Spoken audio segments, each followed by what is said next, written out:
Je m'appelle Hervé Tournier, je suis garde technicien sur la réserve naturelle nationale des Hauts Plateaux du Vercors. Et dans le cadre de mes missions, notamment les suivis scientifiques, comme aujourd'hui, je m'occupe de faire du suivi loup par piège photo. Donc je me déplace sur la réserve en ski nordique, qui est vraiment le moyen le plus approprié sur ce terrain-là.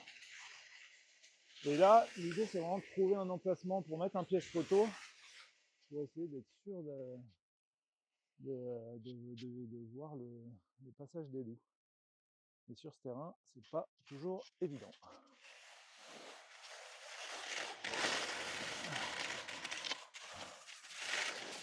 Donc là, on arrive dans une combe. Il faut trouver l'endroit le plus approprié, un passage assez étroit où quelque part les loups sont entre guillemets obligés de passer. Il y a un peu de vent et on est en bonne neige de printemps. La mission d'aujourd'hui, ça fait partie des missions scientifiques de la réserve, c'est de faire du suivi du loup. Alors comment on fait le suivi du loup? Eh ben, on pose des pièges photos en mode vidéo sur des itinéraires qu'on pense adaptés, ou en tout cas on sait que le loup risque de passer. Donc on va sur le terrain en ski nordique. Pour se déplacer, c'est vraiment le plus pratique ici. Et puis on essaie de trouver dans cette forêt les endroits les plus appropriés. C'est quoi, en deux mots, les critères, justement, quand tu dis les endroits les plus appropriés? Bah, le loup, il aime bien passer sur les sentiers humains, hein, sur les pistes, les chemins, les routes. Donc on ne cherche pas à aller au milieu de la forêt, on reste sur les sentiers et après il faut essayer de trouver des endroits un peu resserrés, pas trop larges, où il y a quand même un espèce de couloir où quelque part le loup sera amené plus volontiers à passer. Là je fais de la relève de pièges photo qu'on utilise pour faire du suivi du loup. C'est vraiment des appareils qui sont maintenant, qui marchent très bien, qui sont assez efficaces, qui sont assez discrets, donc pour obtenir des images sur ce qui se passe en nature sans être trop intrusif, c'est vraiment un outil qui est très utile. Donc là, c'est les pièges photos qui sont camouflés. On a un système de masque qui permet d'intégrer l'appareil photo souvent sur les supports qui sont des arbres avec du lichen, de la mousse, etc. Donc on adapte le camouflage en fonction du support. Et ensuite, régulièrement, on passe. Donc nos pièges photos sont toujours identifiés avec une étiquette. Bon, celle-ci est un peu usée, mais au moins on sait, il y a la même étiquette derrière. Si quelqu'un le voit, donc l'idéal, c'est on le camoufle pour que les gens ne le voient pas. Mais si quelqu'un le voit, qui commence à regarder de plus près, il voit que voilà, c'est un appareil qui appartient à la réserve naturelle des Hauts Plateaux du Vercors. Donc nous, on a les autorisations pour utiliser ces appareils, ce qui permet de les identifier. Puis ensuite, je relève la carte SD qui permet d'obtenir les images et je regarde le niveau des piles. Donc là, typiquement, celui-là, je ne l'ai pas relevé depuis un moment. Et ah oui, si, il s'allume. Donc il a encore des piles. Ah, il a encore 75% de batterie.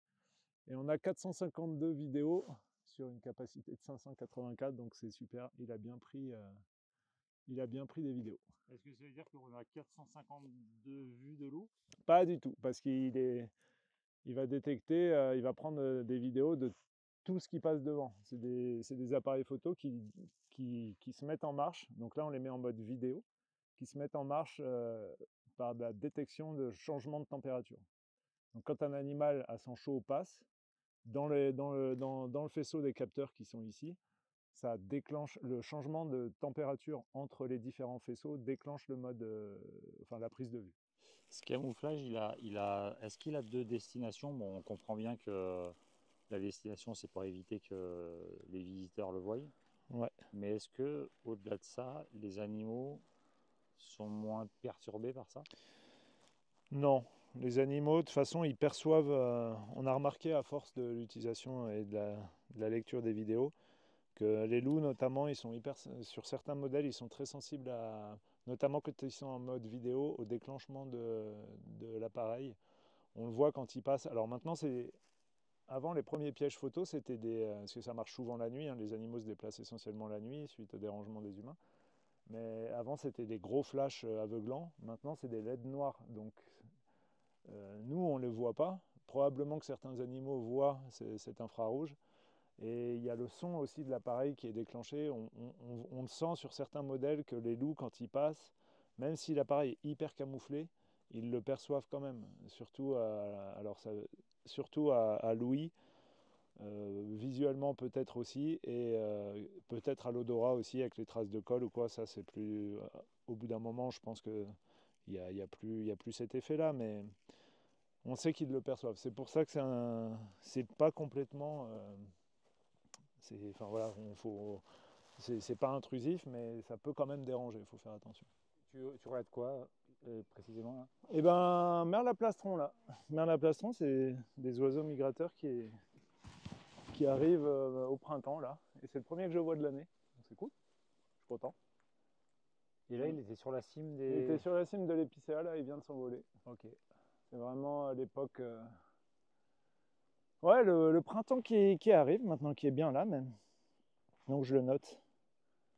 Je le note dans notre base de données. Comme ça permet d'avoir une idée chaque année de l'arrivée des migrateurs. Au niveau des dates, quoi. Ouais, Par contre, tu vas consigner le lieu ou pas forcément? ouais. Ouais. Là, c'est quand on prend une donnée sur l'application du téléphone, c'est toujours comme ça pour une donnée naturaliste. Il y a le point précis, le GPS, il y a la date, l'observateur, l'espèce évidemment. Et ça permet tout ça. Après, ça remonte au niveau national et ça forme une grande base de données naturalistes au niveau national.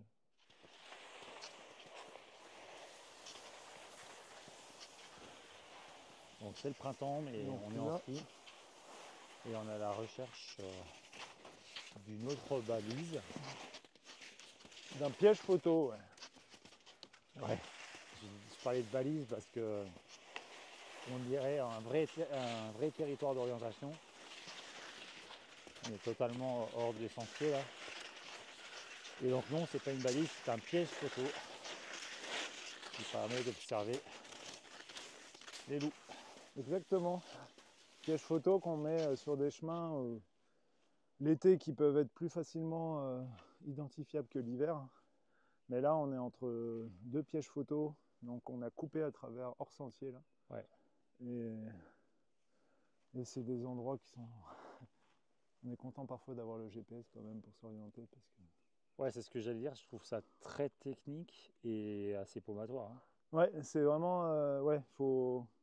En tout cas, pour le déplacement en sécurité, il faut quand même avoir une pratique dans ces milieux-là où il y a beaucoup de lapiaz, de bois mort. Il faut quand même avoir une certaine technique du ski de randonnée nordique.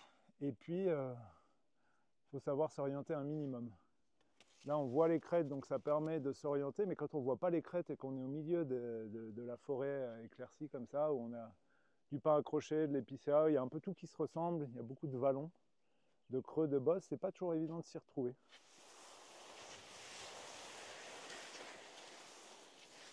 Ah ah. Il va falloir descendre Effectivement, là-dedans. il va falloir passer dans ces lapias. Ouais, par là ça passe. Ça passe, ça passe. Ça fait penser un peu à un labyrinthe, hein. Ah ouais. Ah, c'est comme un jeu de piste. Il faut bien lire le relief et faire attention. Il y a des petites barres rocheuses aussi par moment. Des pièges avec des souches. Et puis là, on est quand même à la période où il y a pas de la neige partout. Donc il faut un peu jongler entre les taches de neige. Bon, Hervé, tu nous as parlé du suivi du loup. Est-ce que tu peux nous parler des autres missions du garde et peut-être plus particulièrement des tiennes? Ouais, alors effectivement, j'ai parlé du loup, mais on ne fait pas que ça, loin de là. Dans les réserves naturelles, en gros, il y a trois grandes missions qui se résument en trois mots, donc protéger, gérer, sensibiliser. Donc protéger, ça va être tout l'apport de connaissances, les suivis naturalistes, les suivis de milieu, etc., pour mieux connaître ce qui se passe au niveau des espèces, de l'écologie des espèces, des habitats, pour mieux protéger. Ensuite, il y a la partie protection, sensibilisation, donc ça va être tout ce qui est éducation à l'environnement et aussi police de la nature, puisqu'on est des agents commissionnés assermentés pour faire respecter la réglementation de la réserve. C'est un espace naturel protégé, donc réglementé. Et puis, il y a tout l'aspect gestion, c'est-à-dire s'occuper de tous les acteurs, toutes les personnes qui utilisent ce territoire, que ce soit professionnel ou pour une activité de loisir. Voilà, ce n'est pas un endroit fermé, mis sous cloche. Donc, il y a pas mal d'activités. Il y a le pastoralisme, l'exploitation forestière, la randonnée, etc. Et donc nous, en tant que gestionnaire de cet espace naturel, on concilie toutes ces activités avec la protection de l'environnement, de la nature. Parce que quand souvent on entend parler de réserve naturelle, c'est vrai qu'on a l'impression qu'on ne peut plus rien faire. Et d'ailleurs, on voit à l'entrée de la réserve, tout à l'heure, on est passé à la coche, il y a des panneaux indicateurs Ouais. où tu as l'impression, c'est pas une impression, tu peux pas faire du feu, tu peux pas faire du camping, tu peux pas chasser, tu peux pas ramasser les champignons, etc., etc. Et du coup, ça donne l'impression que c'est sanctuarisé. Est-ce que c'est le cas? Alors non, c'est vrai qu'à toutes les entrées de la réserve naturelle et maintenant aussi sur les quelques panneaux de signalétique qu'on a et sur les cabanes, on fait un rappel de la réglementation, des principales interdictions même. Donc effectivement, il y a quelques règles à respecter. On ne peut pas faire du feu, tout à fait. On ne peut pas venir avec son chien, même tenu en laisse, parce que c'est très dérangeant pour la faune. Le feu, ça détruit le sol, la végétation, et puis ça peut être évidemment dangereux en période estivale ou de canicule. Il y a tout un tas de choses qu'on ne peut pas faire, mais aussi il y a tout un tas de choses qu'on autorise. C'est-à-dire que le bivouac, par exemple, vous parliez du camping, mais le bivouac est autorisé avec des horaires, donc de 17h à 9h. La cueillette de champignons, pour le coup, elle est autorisée avec la réglementation départementale, c'est Ok. 3 litres par personne et par jour. La pratique de la chasse est autorisée sur la réserve naturelle, c'est quelque chose qui a été acté lors de la création de la réserve, là, qui date de 40 ans maintenant. D'ailleurs, on fête les 40 ans de la réserve cette année, en 2025. Donc voilà, il y a quand même tout un tas de choses qu'on peut faire. On peut venir randonner, bivouaquer, et effectivement, il y a beaucoup d'activités qui sont, c'est pas pour rien qu'on les interdit, c'est parce qu'il y a un impact sur le milieu, sur les espèces, comme le survol par exemple. Le survol à moins de 300 mètres du sol est interdit, ce qui veut dire qu'on ne peut pas décoller en parapente des falaises de la réserve ou on ne peut pas utiliser un drone. Voilà. C'est ça, c'est vraiment des activités qui peuvent être dérangeantes et néfastes pour les habitants de cet endroit. Ouais, puis d'autant que quand on voit l'environnement autour, on comprend que il faut qu'il y ait quelques règles, quoi. Ben oui, nous humains, je pense que sans règles, on ferait vite n'importe quoi. Donc, Ouais, puis on a envie de préserver on ce a lieu, envie de je pense tous préserver ensemble, hein. quand on se balade sur les hauts plateaux. Je connais personne qui me dit qu'il a plus envie de voir des bouquetins, des cerfs, des fleurs, enfin tout ce qui fait la beauté de ces paysages et de cette nature qui est encore un petit peu préservée. Il y a une activité dont tu n'as peut-être pas parlé, c'est le vélo, et plus particulièrement le VTT. Est-ce qu'on peut, ou à quelles conditions, ou à quel endroit on peut peut-être passer ou pas passer? Alors, le VTT, ouais, la pratique du vélo, elle est réglementée sur la réserve. Elle est autorisée que sur 3 itinéraires. Donc, le principal, ça va être la variante de la GTV, donc de la Grande Traversée du Vercors, qui part de Corançon, qui longe la réserve et qui rentre dans la réserve en prenant la route forestière de Prerato. Et ensuite, qui passe par la Coche, Gerland, et qui va jusqu'au col du Rousset. Toute la partie sud de la réserve, on n'a pas le droit d'y aller en vélo. C'est parce que voilà, le vélo, il peut y avoir des conflits d'usage et puis on peut vite avoir envie d'aller un peu partout et de dégrader les sentiers. Euh, et puis il y a aussi un petit bout au nord, là, qui est une piste de ski de fond autour de la Royale, là, vers Ouais. Corançon-Vercors, et un petit bout aussi autour du Mont Aiguille vers le col de Papavé.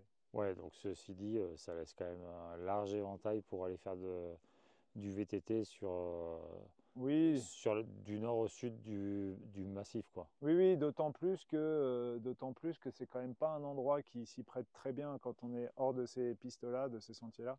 On est vite dans du lapiaz, dans Ouais. des cailloux, voilà, c'est pas forcément le terrain idéal. Et puis, faut pas oublier que la réserve naturelle des Hauts-Plateaux, c'est grosso modo 10% du territoire du parc du Vercors, où il y a énormément d'itinéraires pédestres balisés, d'itinéraires VTT. Donc je pense on peut largement se priver, entre guillemets, de pratiquer activités loisirs sur cet espace-là qui est protégé. Ouais, de préserver des petits endroits Ouais, sur notre plateau calcaire. exactement.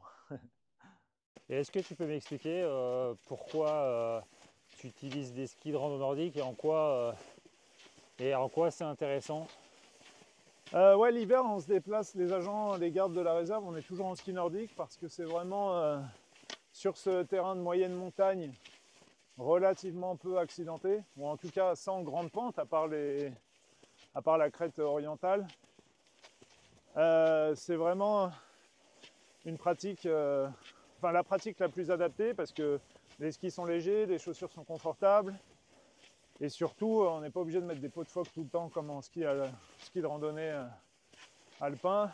Oui, mais tu aurais pu te déplacer en raquette à neige. C'était peut-être Ah, plus facile, même ce qu'on faisait aujourd'hui, finalement, ça te demande moins de compétences. ouais, mais alors on va beaucoup plus vite en ski. Ah, est-ce que dans ton métier, tu es obligé, tu es aussi pressé par le temps? Je suis pas pressé par le temps, mais on doit parcourir quand même une certaine distance, hein. C'est 17 000 hectares la réserve naturelle, on n'est pas beaucoup de gardes. Et la pratique du ski, c'est quand même un outil pour aller plus loin, plus vite. Non pas qu'on soit à la recherche Ouais. de gains de temps systématiques, mais c'est vraiment, parfois on a des missions, on doit aller au milieu de la réserve. En raquette, on mettrait 8 heures, en ski, on en met moitié moins. Donc c'est vraiment un outil presque indispensable. Alors j'ai deux questions par rapport à ça. La première, c'est si tu fais une tournée, ça va être quoi en temps ou en kilométrage? Alors ça dépend des missions, parce qu'on a compris, ça peut être du suivi loup, ça peut être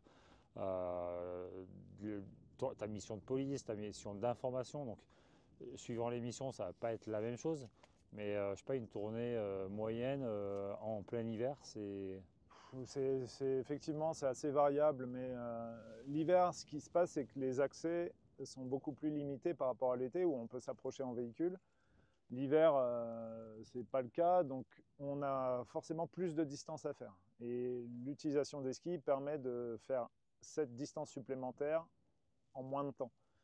Et je sais pas, je dirais qu'en moyenne, on fait entre 15 et 20 km par sortie, à peu près, je pense. Alors parfois, on peut en faire 30, parfois on peut en faire 5.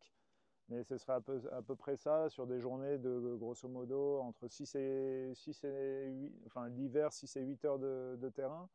L'été, ça peut aller jusqu'à 12 heures. Ouais. Ouais, donc il faut être en forme, il faut être capable de s'orienter quelles que soient les météos. Ouais.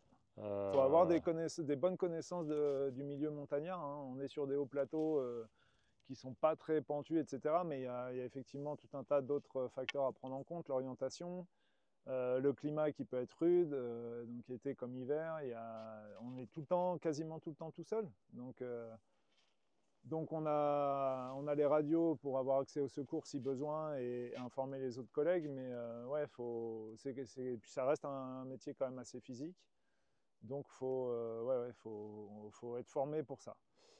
Ma dernière question par rapport au sujet des gardes, vous êtes combien sur la réserve? À l'année, on va dire 5. Et puis l'été, pour l'instant, on a encore la possibilité d'avoir des renforts saisonniers. Oui. Donc on a 2 gardes supplémentaires sur 6 mois.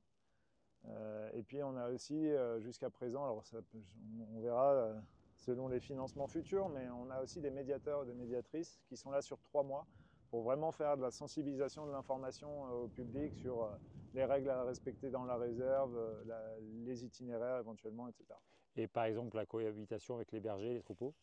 Ah oui, et puis oui, oui, effectivement, ça c'est un rôle aussi très important, notamment par rapport aux chiens de protection, les comportements à adopter quand on croise les troupeaux, parce que ils sont là pendant 4 mois l'été. Il y a quasiment toute la réserve qui est investie par les troupeaux, hein. Il y a une dizaine de troupeaux qui varient, on va dire, aux alentours de 1500 bêtes. Donc souvent, il y a quand même ça peut aller entre 5 et 10 chiens de protection par troupeau.